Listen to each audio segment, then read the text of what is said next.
په ایران کې وروستۍ پیښې چې د دې هیواد د امنیتي چارواکو لخوا له یو شمېر افغان مهاجرینو سره ترسره شوي دي او د ناوړه چلند ښکارندویي کوي په کلکو ټکو د غندلو وړ دي. په ایران کې له افغان مهاجرینو سره د ایراني چارواکو له لوري دغه ډول ناوړه چلندونو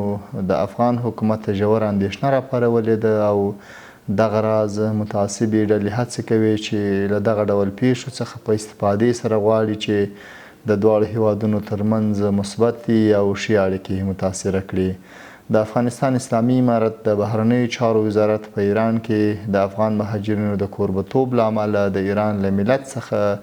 د مننې ترڅنګ د ایران اسلامي جمهوریت له چارواکو څخه غواړي چې له افغانانو سره وروستي ناوړه چلند عاملین تعقیب کړي او اجازه دې نه ورکوي چې څوک د افغانانو حقوق نقض کړي. څرګنده ده چې دغه ډول پیښې د افغان ولس د ژور خفګان لامل ګرځي.